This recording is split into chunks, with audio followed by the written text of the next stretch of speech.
C'est très bas. Ah ouais, mais moi, je fais 1m70, moi, ça va.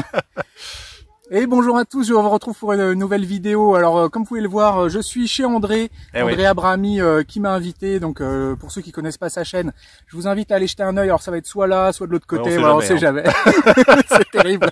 Et donc voilà, alors, il a un sol très différent du mien. Et je me suis dit que ça serait intéressant de faire une vidéo pour comparer son sol et le mien. Un sol pourri, hein, vous êtes au courant déjà. Un sol très compliqué, effectivement, chez André, qui a beaucoup de mal à garder l'eau. Voilà, du sable et de la poussière. Et donc du coup l'idée c'était de faire un comparatif entre son sol et le mien.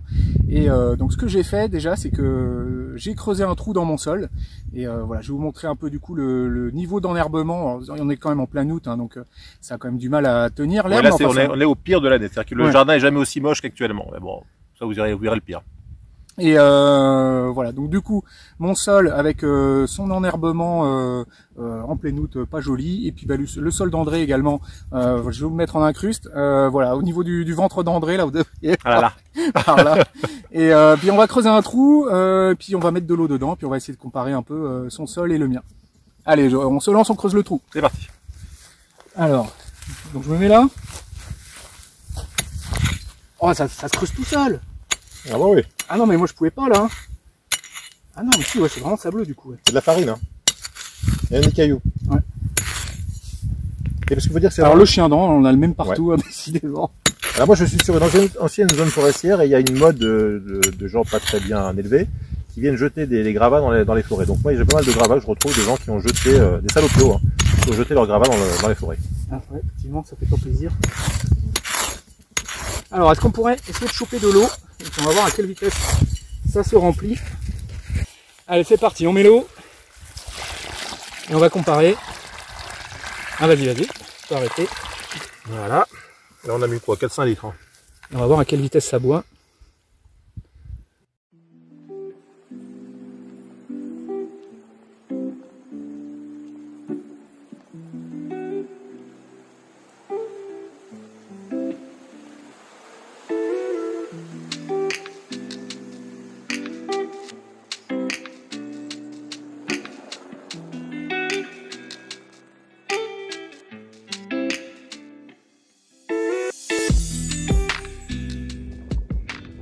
Mais effectivement, les résultats sont quand même très différents.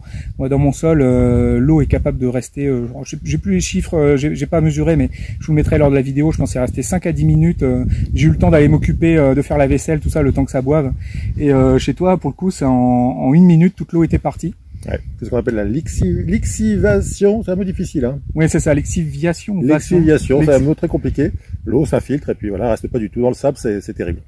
Et ça percole en fait, hein, dans le sol sableux comme chez André. Ce qui se passe, c'est que du coup, le sol va boire toute l'eau et l'eau avec elle va emmener aussi du coup toute la richesse du sol, toute la fertilité et en particulier les nitrates, tout l'azote qu'il pourrait y avoir dans le sol va partir à la nappe. D'ailleurs, il y a un problème de pollution avec ce genre de sol également, puisque tout ça, tous les nitrates vont descendre à la nappe et le sol va avoir plus tendance à garder les trucs comme le phosphore ou le potassium qui est positif, surtout si on a un peu de matière organique dans le sol. Le complexe argilo-humique va accrocher tout ça. Mais par contre, pour les nitrates, ça va couler. Les plantes vont beaucoup manquer d'azote et vont tendance à être vite jaunes. Alors du coup, tu fais comment toi quand... Alors moi, en début de saison, quand je prépare mon sol, je mets beaucoup de fumier, j'essaie d'enrichir au maximum.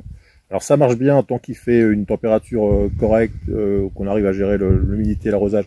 Les plantes démarrent bien, elles ont de l'azote, elles se développent, les feuilles sont vertes, tout va bien. Et puis quand on arrive au mois d'août, là, quand les chaleurs sont très fortes, j'ai beau arroser parfois matin et soir, et malgré tout, l'eau, même si les plantes ont assez d'eau, comme tous les nutriments avec le temps sont descendus dans la nappe, il faudra en fait, la seule solution c'est d'apporter des nutriments avec l'arrosage. Donc l'urine, j'ai certaines plantes que j'ai beaucoup arrosées à l'urine, et celles-là vont très bien parce qu'elles ont eu de l'eau et des nutriments régulièrement. Mais celles où j'ai simplement enrichi le sol et puis arrosé derrière, les nutriments sont à moins et demi tous partis avec l'eau. Et donc j'ai plus de nutriments dans le sol et j'ai des feuilles très jaunes. Donc c'est pas évident de gérer ce problème d'arrosage, d'entretien des plantes dans le sable. Et donc la fertilisation rapide, ça marche, mais il faut renouveler tout le temps parce que ça oui, parce que rien ne reste. En fait, c'est comme mon sol, c'est un peu comme une machine à café. Hein. Vous mettez votre dose de café, le café coule très bien. Mais si vous mettez toujours la même dose, c'est-à-dire si vous rapportez pas un eau au café, au fur et à mesure, vous allez avoir un café de plus en plus liquide. Et donc ce qu'il faut faire, c'est remettre une dose à chaque fois. Donc alors de l'urine, ça peut être du thé de compost, ça peut être tout ce qui peut être nourrissant, mais mettre que de l'eau rapidement, il y a plus, l'eau ne me permet plus d'apporter des nutriments parce que les nutriments sont tous descendus dans la nappe phréatique. Et du coup, le problème que tu as également, c'est que tu as du mal à avoir du paillage. Comme tu as un sol qui est pauvre, il produit pas beaucoup de matière organique.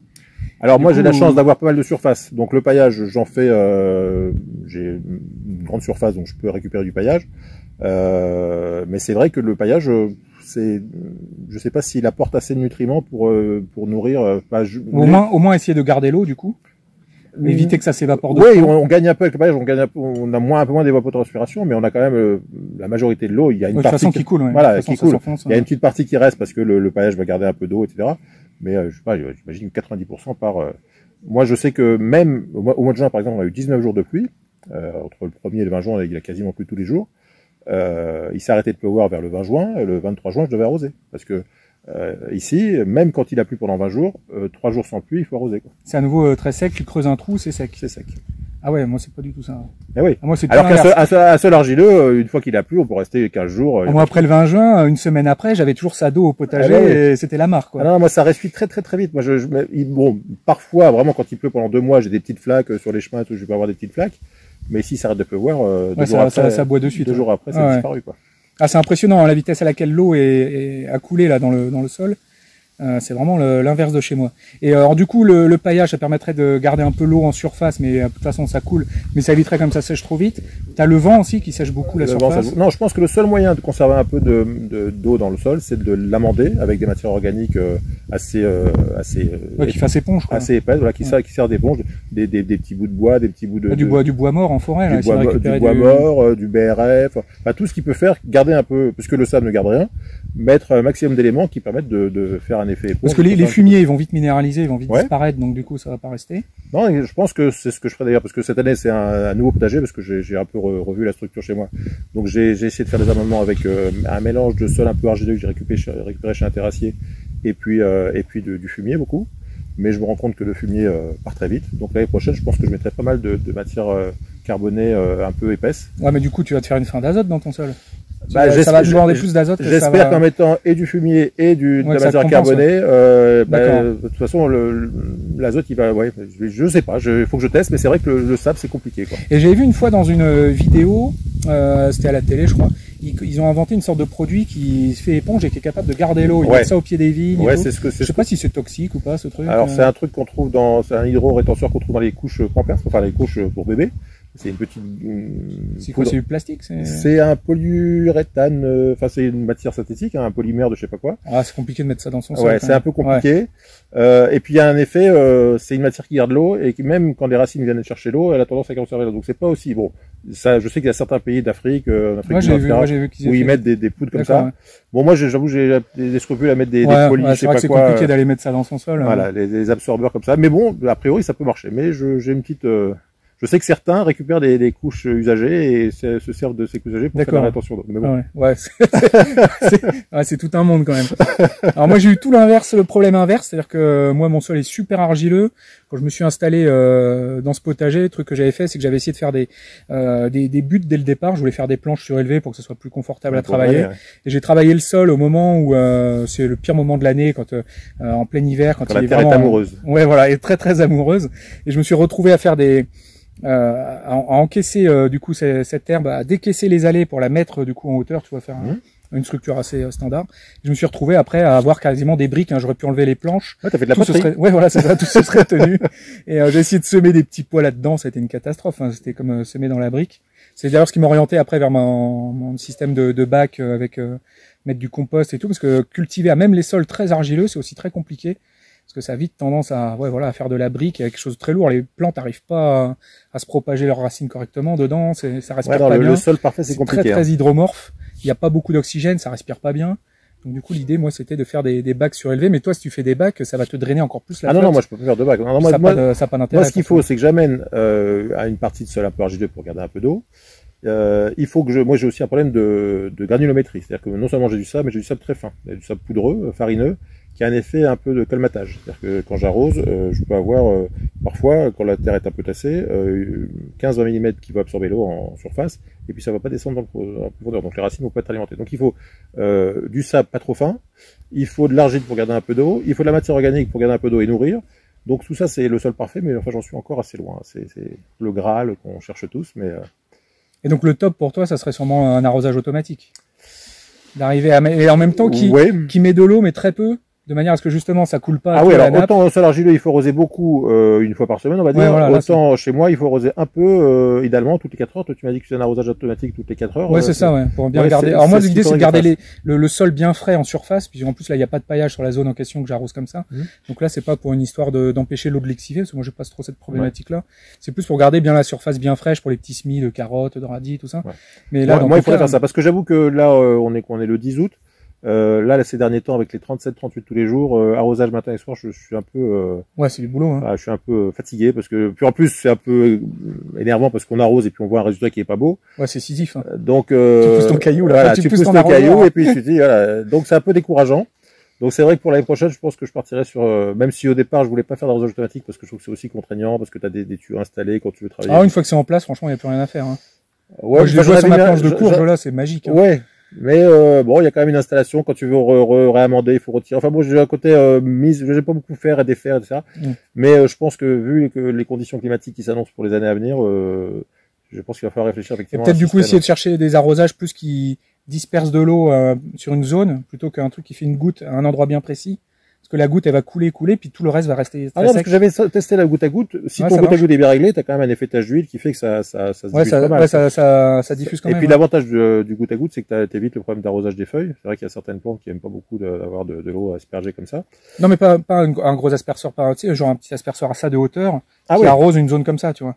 Ouais, ça peut être aussi une solution, ouais. Et c'est comme ça t'arrose une bonne zone autour de ton pied, et pas juste une petite goutte qui, elle, va vraiment arroser que la petite zone là. Ouais, alors c'est... Donc qui va descendre, et il y aura pas d'humidité autour, enfin je sais pas. Alors l'inconvénient aussi du goutte à goutte, c'est que ça t'oblige, une fois que t'as passé ton tuyau, t'as des distances qui sont préétablies, et si tu veux, il y a certaines plantes que t'écartes de 10, de 20, de 30. Ah non, tu peux rajouter un deuxième petit tuyau secondaire de 4 mm, que tu peux ajuster comme tu veux. Ouais. Mais bon, c'est vrai que j'avais un a priori comme ça négatif contre le... Ah bah moi j'ai essayé pour la première fois cette année, c'est quand même assez magique. Hein. Après je sais qu'il y a des goûteurs qui se bougent parfois. Ouais, j'ai lu ça, moi j'ai pas eu de problème. Non. Pourtant ils traînent dans le compost et tout, les goûteurs, pour l'instant j'ai pas de soucis. Bon enfin je pense que de toute façon, je sais, vu la météo qui s'annonce pour les années à venir, je pense qu'on va être obligé de passer par là. Et peut-être une chose que tu devrais faire, c'est resserrer plus tes cultures aussi du coup. Pour qu'elles profitent mieux de la fertilisation les unes les autres et de l'arrosage. Ouais, c'est vrai qu'il y a certaines plantes que j'ai plantées très serrées, et c'est vrai que l'ombrage, le fait qu'en arrosant on arrose tout le monde. Alors après il faut aussi, par exemple j'ai un problème avec le ricin qui est là. Quand tu mets une plante comme la courge qui a besoin de beaucoup d'eau et une plante comme le ricin qui aime pas du tout l'eau, et ben j'ai mon ricin qui perd ses feuilles parce que lui il dit non c'est bon, l'eau j'en ai assez. Il faut bien doser à ce moment-là les plantes par rapport à leurs besoins d'eau, besoin d'eau. Et du coup peut-être un peu moins espacer ton potager, un peu plus le concentrer pour éviter. Oui, alors j'avais fait ça pour mes tomates, manque de bol il a plu et je les avais mis en 50-50, alors pour l'habitude il faut les écarter un peu plus. Et donc c'est très bien, mais avec le milieu c'est vrai que ça n'a pas aidé non plus. On a eu un printemps nous ici en Gironde, on a eu toute l'eau de la France. Hein. Au moment où il pleuvait, il a plu pendant 3 semaines, personne n'avait de pluie ailleurs. On a tout eu. On a tout récupéré. On a tout eu chez nous là. Et lui, tu vois, t'es plus au nord de la Gironde, moi au sud. Donc c'est la Charente qui parle Hollande là. Ouais. Mais pour lui c'était pareil que pour moi. Qu'est-ce qu'on a pris au printemps, dis donc, on a pris cher. Les tomates, moi je me suis battu. J'ai réussi à en sauver une moitié. Bon, tu récoltes quand même. J'ai quelques tomates. Enfin, par rapport à ce que j'aurais dû avoir, c'est peanuts, quoi. Oui, c'est sûr, c'est moins. Bah, moi, c'est pareil. J'en ai moins que l'an dernier par rapport à j'avais le double. Hein. Mais bon, ça va. On a quand même de quoi manger. Vous inquiétez pas. Ouais, ça va. On est bien nourris. Non, ça va. Bon, mais du coup, André, c'est vraiment sympa de m'avoir reçu. Hein. C'était un plaisir. On a bien mangé, tout ça. J'aurais peut-être même aller profiter un peu de la piscine. Ouais. Et puis, voilà, comme je vous l'ai dit en introduction, n'hésitez pas à aller faire un tour sur la chaîne d'André si jamais vous la connaissez pas. Mais je suis persuadé que vous la connaissez. Et puis, moi, il me reste plus qu'à vous dire à bientôt pour une prochaine vidéo. Bye bye.